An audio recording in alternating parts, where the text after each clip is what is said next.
हजरत मिर्जा मजहर जाने जाना फरमाते हैं कि बारिश हुई थी ताजी ताजी, दिल्ली में ताजी ताजी बारिश हुई थी। एक बाबा लकड़ी के जूते पहने खड़ाओ, अल्लाहू अल्लाहू अल्लाहू, असी किसी दे कुछ भी नहीं लगते, ना कोई साडा दर्दी। बाबा मस्त होके जा रहा, अल्लाहू अल्लाहू करता जा रहा। एक तवाइफ अपने कोठे से उतर के तो सीढ़ियों पे बैठी थी, साथ उसका यार भी बैठा था। बाबा अपनी मस्ती में जा रहा है तो बाबा जी के पैरों से कुछ मिट्टी उड़ी तो उस औरत के कपड़ों पे पड़ गई। परवाह ही नहीं, बुजुर्ग गुजर रहे। वो यार उसका दौड़ा हुआ आया, उसने आकर थप्पड़ मारा, का ख्याल नहीं सारे उसके कपड़े आलूदा कर दिए, तू किधर, तेरा दिमाग नहीं ठीक। बाबे ने नजर उठाई, का बेटे मैंने देखा नहीं, चल अल्लाह तेरा भला करे, तूने बदला ले लिया। बाबा जी चुप करके, वइज़ा ख़ातबहुमुल जाहिलून क़ालू सलामा, चुप करके गुजर गए। ठंड का मौसम था, बारिश ताज़ा हुई थी, हलवाई दूध काढ़ रहा था, उसने बिठाया बाबा जी को फट्टे पे, प्याला पकड़ा, दौड़ के आगे बढ़ा। बुजुर्ग आ गए, आइए बैठिए। दूध का गरम गरम प्याला शक्कर डाल के दिया। बाबा जी ने दूध पिया, फिर नजर झुकी, फिर रंग बदला। कहने लगे मालिक तू कितना बेनियाज है, कहीं थप्पड़ मरवाता है, कहीं दूध पिलाता है। तेरी बेनियाजी है ना, उधर थप्पड़ मरवाया, यहाँ दूध पिलाया, तू ही जानता है तेरे रंग क्या है। अभी बाबा वहीं बैठा था, दौड़े आए पीछे से लोग, शोर हुआ। बाबे को दबोच के वहां ले गए जहां उस नौजवान ने थप्पड़ मारा था। कहा तू अल्लाह का बंदा है, अल्लाह के बंदे बद्दुआ तो नहीं देते। हुआ क्या? कहा तूने बद्दुआ दी है? कहा नहीं दी, बात बताओ। कहने लगे उसने तुझे थप्पड़ मारा, छत पे चढ़ा है, पैर फिसला है, गर्दन के बल गिरा, मनका टूट गया, मर गया, तूने बद्दुआ दी है। बाबा जी कहने लगे यार मैंने तो दूसरा लफ्ज भी नहीं कहा, भला हो कह के गुजरा हूं, मैंने नहीं बद्दुआ दी। कहा तूने दी है तभी तो मर गया। कहा नहीं दी। कहा बाबा तू बुजुर्ग आदमी है, सच बोल। तो बाबा जी कहने लगे सच सुनो। फिर मैं आ रहा था, मेरे पैरों से मिट्टी उड़ी, इसके यार के कपड़ों पे पड़ी, इसे बुरा लगा, इसने मुझे मारा। जब इसने मुझे मारा तो मैं कोई लवारस तो नहीं था, जब इसने मुझे मारा तो मैं कोई लवारस तो नहीं था। मुझे दुश्मनों न छेड़ो, मेरा है कोई जहां में, मैं अभी पुकार लूंगा, नहीं दूर है मदीना। इसने मुझे मारा तो मैं कोई लवारस था कि मेरा बदला कोई ना लेता। इसने मुझे मारा है तो मेरे यार को बुरा लगा तो उसने इसे मार दिया है, मेरी तो गलती कोई नहीं, यारों यारों का झगड़ा है, ये तो दोस्तों का झगड़ा है, ये तो यारों का झगड़ा है, कोई गलती नहीं मेरी, कोई गलती नहीं। खश खश जिन्ना कदर नहीं मेरा, ये मेरे साहब नू वडियाइयां, मैं ते गलियां दा रूड़ा कूड़ा, मैं गलियां दा रूड़ा कूड़ा, मैनू महल चढ़ाया है साइया, मैनू महल चढ़ाया है साइया। फरमाया इसने मुझे लवारस समझा था कि थप्पड़ मार के गुजर जाए, मेरा को पूछेगा ही नहीं। मेरे रसूल पाक अलैहिस्सलाम के बारे में रब फरमाते हैं अभी मैं तो तेरे होते हुए काफिर को सजा नहीं देता कि तू मौजूद है। याद रखें, हजरत फुज़ैल बिन अय्याज़ फरमाते हैं एक जवान था, मस्जिद में आया, लोगों से कहने लगा रोटी खिलाओ, किसी ने तवज्जो ना की। उसने कहा मैं रब रब बताने वाला हूं, मेरी तरफ देखो तो सही। किसी शख्स ने ख्याल ही ना किया। फिर उसने कहा यार थोड़ा सोचो, नमाजियों से कहा, अहले इलाका से कहा, उन्होंने कहा तेरी तरह के बड़े दरवेश देखें। मस्जिद के मेहराब में वो रब करीम का बंदा इंतकाल कर गया। जब फौत हो गया ना, लोगों का मिजाज है, बीमार को दवाई नहीं देते, जनाजे पे वक्त पे पहुंच जाते। जब कोई गिर रहा होता है तो सहारा कोई नहीं देता, जब कोई गिर जाता है, टांग टूट जाती है तो तीमारदारी को जमाना पहुंच जाता है। और बुजुर्ग, वो नौजवान अल्लाह का नेक बंदा मस्जिद के मेहराब में फौत हो गया। हजरत फुज़ैल इब्न अय्याज़ कहते हैं इमाम साहब ने ऐलान किया चंदा दो, कोई लावारिस फौत हो गया, कफन देना। चंदा इकट्ठा हुआ, कफन खरीदा, जनाजा पड़ा, इशा के बाद दफन करके आए।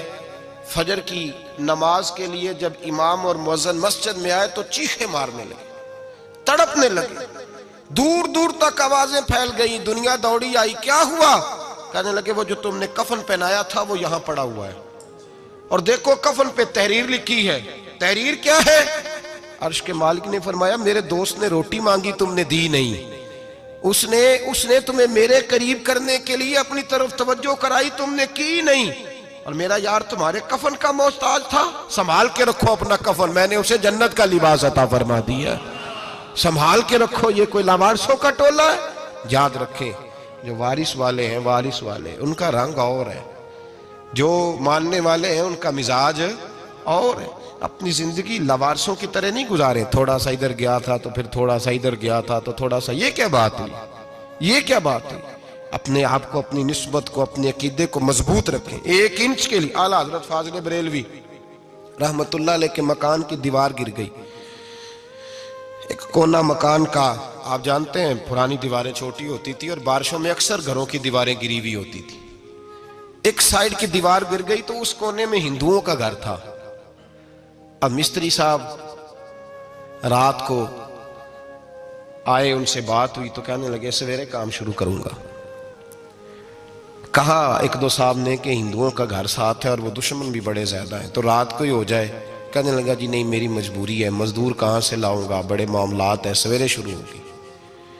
अब रात को मौलाना जफरुद्दीन बिहारी अलैहि रहमा कहते हैं बच्चे मदरसे के, बाकी सारे लोग, सबको जमा किया गया, चूंकि उस तरफ से थोड़ा खतरा था हिंदुओं की जानिब से। कहा जनाब ये बड़े दुश्मन है इस्लाम के, तो इस तरह करो, इस तरह करो कि 2-3 बच्चों की ड्यूटी लगाएं या कुछ लोगों की यहाँ रात को पहरा दिया जाए। ठंड भी बड़ी ज्यादा थी, खड़ा होना भी मुश्किल था।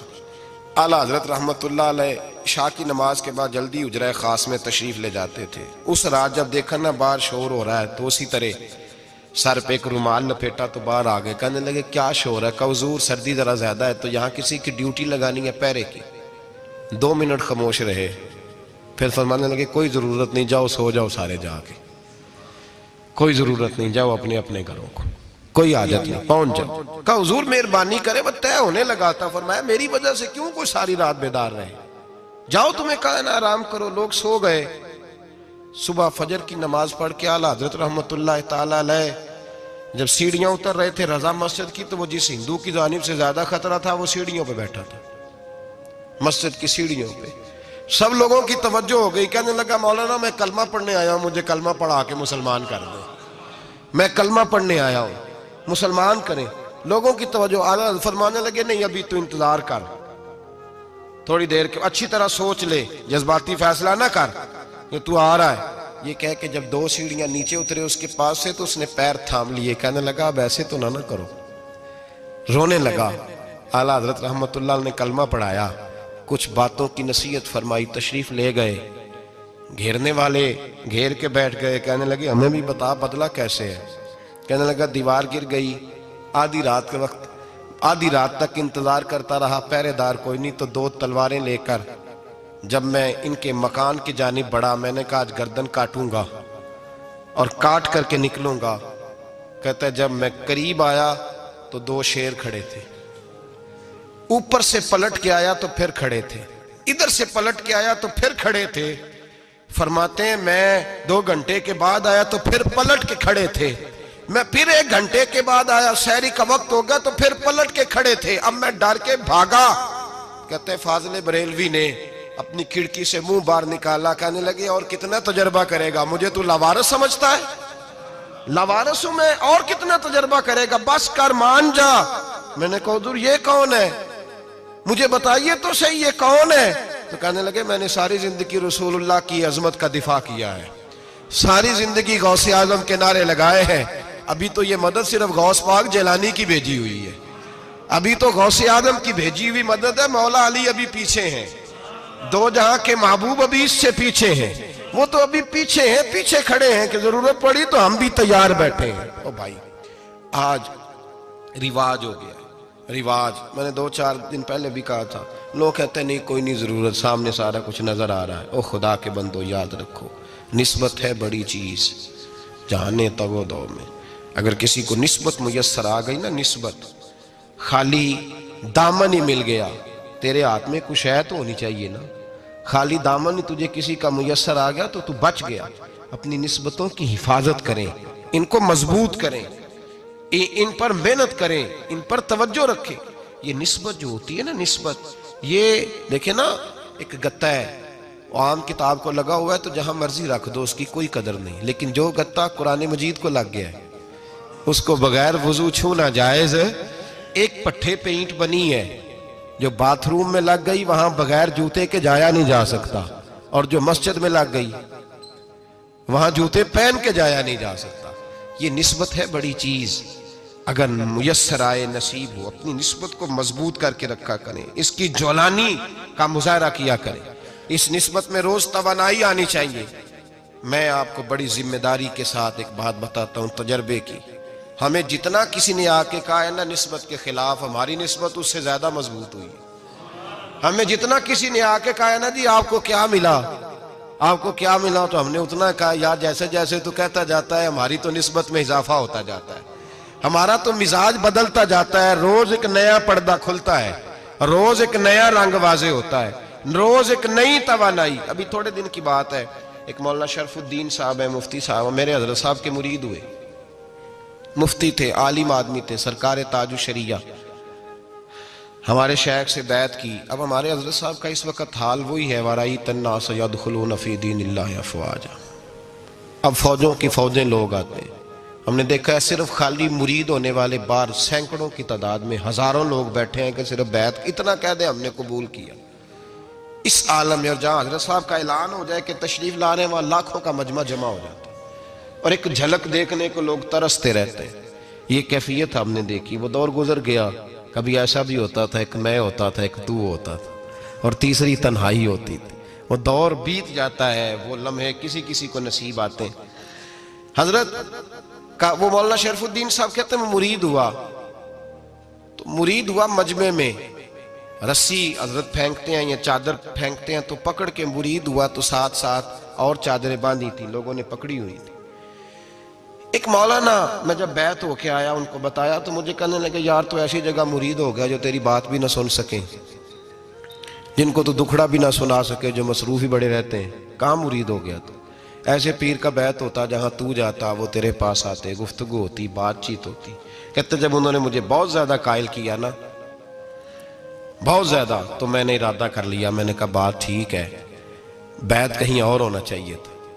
कहते मैं इशा के बाद सोया तो हजरत साहब मुझे ख्वाब में मिले, ख्वाब में, और फरमाने लगे मौलाना जब आप मुरीद हुए थे तो आप इस जानिब बैठे थे, इस कोने में आप थे, इतने लोग आपसे पहले थे, इस हाल में आप मुरीद हुए थे, और जहां तक बातचीत करने की बात है तो आपने जो दिल में सोचा था वो मैंने आके आपको बता दिया है।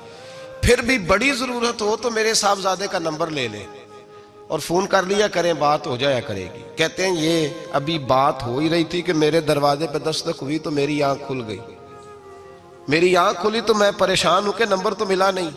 एक इंजीनियर साहब मेरे मोहल्ले में रहते थे, फरमाते हैं वो शाम को मेरे पास आए और कहने लगे मौलाना सुना है आप हजरत मुफ्ती अख्तर रजा साहब से मुरीद हो गए। मैंने कहा, तो कहने लगे मैं उनके मदरसे में काम करके आया हूँ, मेरे पास उनके बेटे का नंबर है, चाहिए आपको? नंबर है चाहिए? कहते हैं नंबर मुझे वो शाम को घर आके दे गए। अब जब मैं आस्ताना नूर पे बरेली शरीफ मिलने के लिए हाजिर हुआ तो मेरे दिल में ख्याल आया, जब मैं अंदर गया ना तो मेरे दिल में ख्याल आया हुजूर ख्वाब जो आई थी, इतनी भी जल्दी क्या है, जरा ठहर जाइए, आप मिले जो थे तो साहब नंबर भी दे ही जाते। मेरे दिल में ख्याल आया तो अस्सलाम वालेकुम के बाद हजरत कहने लगे मौलाना मुझे तो जल्दी कोई नहीं थी, आपके दरवाजे पे दस्तक हो गई थी, मुझे तो कोई जल्दी नहीं थी, आपका दरवाजा बजने लगा था, मुझे तो जल्दी कोई नहीं थी लौटने की। हर मुश्किल दी कुंजी यारो हाथ मर्दा दे आई, और मर्द नजर करे जिस वेले मुश्किल रहे ना काई। बस लोगों ये याद रखो और इस पे अमल करो, अपनी निस्बतों को मजबूत करें। हमारा तो जैसे दिन का उजाला चमकता है ना, चमकता है दिल का उजाला, जैसे नया दिन चढ़ता है हमारे लिए तो एक नई रोशनी लेके आता है। अपने आप को बेदार रखें। सूरज अगर बाहर पूरा निकल आए ना तो जो आदमी आंखें जोर से बंद कर ले उसे कोई शय नजर नहीं आती, पूरा सूरज निकला हुआ भी हो। सूरज उसे नजर आएगा जिसकी अपनी आंखें भी खुली होंगी। तो आंखें ही नहीं खोल रहे, तो आंखें ही नहीं खोल रहे, आंखें, ये शिकवा आंखें ना खोलने का है, आंखें नहीं खोल रहे तो सूरज कैसे नजर आएगा। बात जरा सख्त है पर चलो आप मेरे अजीज हैं, कर जाता हूँ। मुल्ला रूमी रहमतुल्लाह ताला अलैह फरमाते, मुझसे एक शख्स ने कहा कि नबी पाक सल्लल्लाहु ताला अलैहि वसल्लम अगर सिराजम मुनीरा है तो नजर क्यों नहीं आते? तो मैंने कहा उल्लू अगर आंखें बंद कर ले तो उसे कोई शय नजर नहीं आती, आंखें बंद कर ले तो उसे कोई शय नजर, तो आंखें तो खोलना, आंखें खोल। यहाँ मैं अपने कमरे में यूं पर्दा आगे करके लाइट बंद करके बाहर शोर मचाऊं, सूरज कोई नहीं, सूरज कोई नहीं, तो मुझे कोई बंदा कहेगा पागल, इस तरह कर, बाहर निकल, इधर आ तुझे दिखाऊं सूरज है कि नहीं, तेरी तो अपनी आंखें बंद है।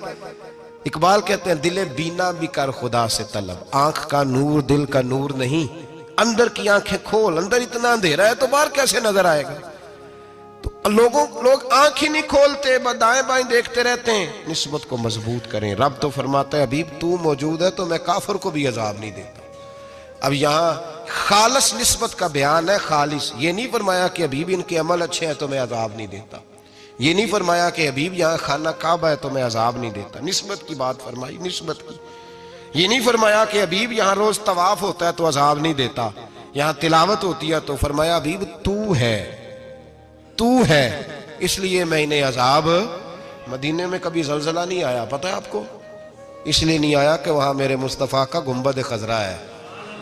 कोई फसल वो बीजते नहीं, कोई फसल बोते नहीं, वो कोई फसल भी, लेकिन दुनिया की हर शय आपको मदीने में मिलती है। जो सबसे अच्छा फल खाना चाहे उसे मदीने में जाकर मिलता है, इसलिए कि वहां गुंबद खजरा की हरियाली मौजूद है। दुनिया की हर नेमत मिलती है इसलिए कि गुंबद खजरा जो मौजूद है। तो भाई ये निस्बतों की बात है, निस्बतों की। पुरानी उम्मतों में जब कोई गुनाह करता था तो दरवाजे पे लिखा होता था सवेरे, मेरे हबीब ने दुआ फरमाई मौला ये मेरे हैं इन्हें रुसवा न करना, ऐ अल्लाह मेरे हैं इन्हें रुसवा न करना। तो मेरे भाई सुन लो और याद रख लो, लाखों पाप भी लोग करके आए, सवेरे मुंह धो के निकल आए तो अर्श का मालिक रुसवा नहीं करता, बल्कि कहता है तू मेरे दामन में छुप जा, अंदर जाके जहां गुनाह किया है वहां जाके दिल से सच्ची तौबा कर ले, मैं कयामत में भी किसी को नहीं बताऊंगा कि तूने गुनाह किया। तो बरकत किसकी है? रसूल पाक की। ये बरकत किसकी है? हबीबे दो आलम की सल्लल्लाहु। गुलामी का रिश्ता मजबूत करें, गुलामी का वारस वाले बने, लवारस ना बने। लवारसों जैसी जिंदगी ना गुजारे, जहां मर्जी चले गए, जहां मर्जी छुट्टियां कर रहे, जितने मर्जी टाइम बिताए, जो मर्जी तबीयत में आया करते फिरे, पता ही कोई नहीं, हाल ही कोई नहीं, ये कोई कैफियत नहीं है कोई भी। मुझे एक साहब कहने लगे कि एक पीर भाई पूछ रहा था हजरत साहब का हाल क्या है। मैंने आज के बाद उसने तुझसे पूछा तो बिल्कुल ना बताना। वो कैसा बेटा है, वो कैसा बेटा है जो पड़ोसियों से दाएं बाएं लोगों से हाल पूछता है, उसे पता ही नहीं, उसे खबर ही नहीं, उसे तो लम्हे लम्हे की खबर होनी चाहिए, उसे तो मिनट मिनट का पता होना चाहिए था। वो उसने किस तरह की निस्बत रखी हुई है जिसको हम सायों से पूछने पड़ता है जरा पता करके बताना हाल क्या है। तू किधर था भाई, इतनी देर हो गई, तूने हाल भी किसी और से पता कराना है। मैंने कहा उसको कहना आज के बाद हाल पूछना हुआ तो खत लिखे, मैं भी जवाब लिख दूंगा, बात खत्म हो गई। जब दूर दूर जो रहना है तो ठीक है, फिर इस तरह ना तू खुदा है ना मेरा इश्क फरिश्तों जैसा, दोनों इंसान हैं तो फिर क्यों इतने हिजाबों में मिले। और उसने कहा था अब कि हम बिछड़े तो शायद कभी ख्वाबों में मिले, जैसे सूखे हुए फूल किताबों में मिले। ऐसा काम न करें कि वो अंदाज ही बदल जाए, अपने आप को, अपनी निस्बतों को मजबूत करें। अल्लाह तबारक व तआला से दुआ और इल्तिजा है कि अल्लाह करीम हमें निस्बतों की मजबूती अता फरमाए, और अल्लाह तबारक व तआला हमें ये तौफीक दे कि हम समझ जाएं इस बात को कि असल बात है क्या, और असल की मजबूती कितनी ज़रूरी है, असल तक पहुँचना कितना ज़रूरी है। और ये भी याद रखें, अम्मा जब नाराज़ होती है ना, जब अम्मा नाराज़ होती है तो कहती है बस निकल जाता, फटाफट निकल जाता, दौड़ जा, कोई ताल्लुक नहीं। अब्बा भी कहता है आज आया तो टांगे तोड़ दूंगा, हाल ही कोई नहीं। और वही बेटा जाके 2 मिनट पैरों में बैठता है, कहता है अम्मा तुझे पता ही नहीं मैं कितनी टेंशन में था। तो वही अम्मा बाहर निकल के पहले बड़के मार रही होती है, हद कर दूंगी, फिर वही अम्मा कहती है बड़ा परेशान है बेचारा। ये कैफियत है, अपने आप को सही करें, अपनी निस्बतों को मजबूत करें, अहकामात पे अमल करें, महबूब की गुलामी तगड़ी करें। ये जो सुस्तियाँ हैं, कोताहियाँ, इनको दूर करें।